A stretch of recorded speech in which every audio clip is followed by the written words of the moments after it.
Welcome back to tempting bowls, India's tasty and healthy recipes. నేను మీ సిరి Santosh. Tempting బౌల్స్లో ఈరోజు రాగి పిండి వడియాలు ఎలా చేసుకోవాలో చూపిస్తానండి. ఈ రాగి పిండిలో మనకి కాల్షియం, ఐరన్ అండ్ ఫైబర్ ఎక్కువగా ఉంటాయండి. డయాబెటిక్ పేషెంట్స్ కి బియ్యం పిండి వడియాలు అడ్వైజబుల్ కాదు కదండి.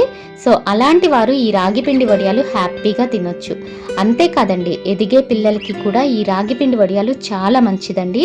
ఈవినింగ్ స్నాక్ కింద పెట్టినా ఎంజాయ్ చేస్తూ తింటారు. టేస్ట్ అంత బాగుంటాయి. మిస్ చేయకుండా ఈ సమ్మర్లో తప్పకుండా ట్రై చేయండి. అలాగే టెంప్టింగ్ బౌల్స్ని కొత్తగా విజిట్ చేస్తున్న వారు ఛానల్ని సబ్స్క్రైబ్ చేసుకోవడం మాత్రం మర్చిపోకండి. మరి స్టార్ట్ చేసేద్దామా? ఫస్ట్ మిక్సింగ్ బౌల్లో 1 కప్పు రాగి పిండి తీసుకుంటున్నానండి. ఇందులో 2 కప్పుల నీళ్లు పోసి ఉండలు ఫామ్ అవ్వకుండా బాగా కలిపి పక్కన పెట్టుకోండి.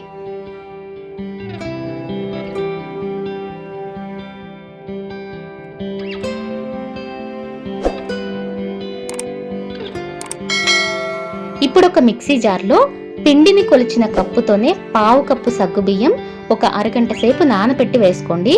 దీన్ని స్మూత్ పేస్ట్ లా చేసుకొని పక్కన పెట్టుకోండి. ఇప్పుడు ఒక కడాయిలో పిండిని కొలిచిన కప్పుతోనే 7 కప్పుల నీళ్లు పోస్తున్నానండి. ఇంతకు ముందు రాగి పిండిలో 2 కప్పుల నీళ్లు పోసాను. ఇప్పుడు మరిగించడానికి 7 కప్పుల నీళ్లు పోస్తున్నాను. సో ఓవరాల్ గా 1 కప్పు రాగి పిండికి ప్లస్ 1/2 కప్పు సగ్గు బియ్యానికి కలిపి 9 కప్పుల నీళ్లు తీసుకున్నానండి.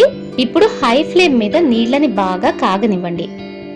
నీళ్ళు ఇలా కాగిన తర్వాత బ్లెండ్ చేసి పెట్టుకున్న సగ్గుబియ్యం పేస్ట్ వేసి ఇందులో రుచికి సరిపడా ఉప్పు, మరీ ఎక్కువ వేయకండి, వడియాలకి ఉప్పు ఎక్కువ పట్టదు.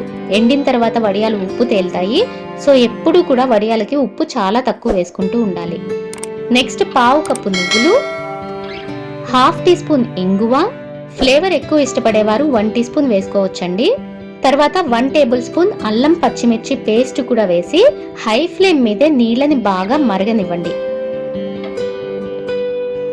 నీళ్ళు ఇలా మరుగుతున్నప్పుడు ముందుగా మిక్స్ చేసి పెట్టుకున్న రాగి పిండిని కొద్ది కొద్దిగా పోస్తూ కంటిన్యూస్ గా ఒక 2-3 నిమిషాలు బాగా కలుపుతూ ఉండండి, లేదంటే పిండి ఉండకట్టేస్తుంది. దీన్ని హై ఫ్లేమ్ మీదే ఒక 7-8 నిమిషాలు బాగా ఉడకనివ్వండి. పిండి ఇలా సరిగా ఉడకలేదంటే వడియాలు ఎండిన తర్వాత బ్రేక్ అయిపోతాయండి. సో కంపల్సరీ 7-8 నిమిషాల వరకు హై ఫ్లేమ్ మీదే కుక్ చేసుకోండి. మధ్య మధ్యలో కలుపుతూ ఉండండి, లేదంటే అడుగు పట్టేస్తుంది. 8 నిమిషాలకి కన్సిస్టెన్సీ ఇలా పల్చిగానే ఉంటుందండి. బట్ కొద్దిగా చల్లారిన తర్వాత పిండి కొంచెం చిక్కబడుతుంది. ఇప్పుడు స్టవ్ ఆఫ్ చేసేసి దించి కొంచెం చల్లారనివ్వండి. పిండి కొంచెం చల్లారిన తర్వాత ఒక ప్లాస్టిక్ షీట్ పైన ఇలా గరిటెతో వడియాలు పెట్టుకోండి. ఈ వడియాలు పెట్టడం కూడా చాలా సింపుల్ అండి. జస్ట్ గరిటెతో ఇలా పోసేయటమే, స్ప్రెడ్ చేయాల్సిన అవసరం కూడా లేదు. చాలా క్విక్ గా అయిపోతాయి. మరీ దగ్గరికి కాకుండా 1 or 2 ఇంచెస్ గ్యాప్స్ తో పెట్టుకోండి, లేదంటే వడియాలు స్ప్రెడ్ అయ్యి ఒకదానికొకటి అంటుకుంటాయి. ప్లాస్టిక్ షీట్ పైన వద్దనుకుంటే వడియాలు క్లాత్ పైన కూడా పెట్టుకోవచ్చండి. క్లాత్ పైన అయితే ఒక కాటన్ క్లాత్ ని తడిపి గట్టిగా పిండేసి ముడతలు లేకుండా బాగా దులిపి వడియాలు పెట్టుకోవాలి. కొన్ని వడియాలు క్లాత్ పైన కూడా పెట్టానండి, అవి కూడా చూపిస్తాను. ఇలా వడియాలన్నీ పెట్టుకున్న తర్వాత వీటిని 3-4 రోజులు బాగా ఎండనివ్వండి.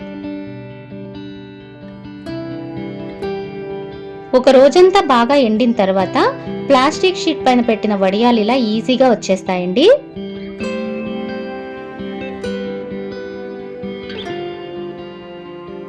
ఇవి క్లాత్ పైన పెట్టిన వడియాలండి.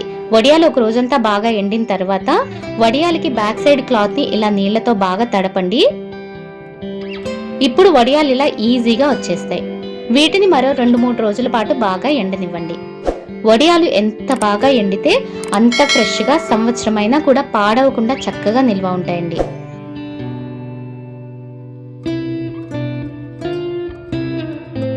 నాలుగు రోజులు బాగా ఎండిన తర్వాత వడియాలు ఇలా క్రిస్పీగా అవుతాయండి. ఇప్పుడు వీటిని ఒక ఎయిర్టైట్ బాక్స్ లో స్టోర్ చేసుకుంటే 1 year వరకు ఫ్రెష్ గానే ఉంటాయి. వీటిని హై ఫ్లేమ్ మీదే వేయించుకోవాలండి. అండ్ ఆయిల్ కూడా బాగా కాగి ఉండాలి, అప్పుడే వడియాలు చక్కగా పొంగుతాయి.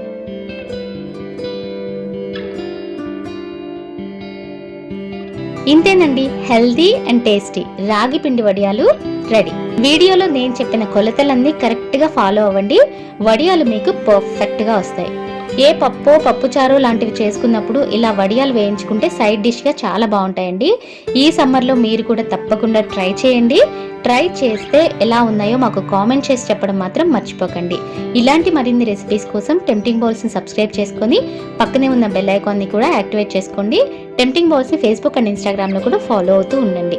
మరో మంచి రెసిపీతో రేపు మార్నింగ్ మళ్ళీ కలుద్దాం. అంతవరకు ఈట్ హెల్దీ, స్టే హెల్దీ.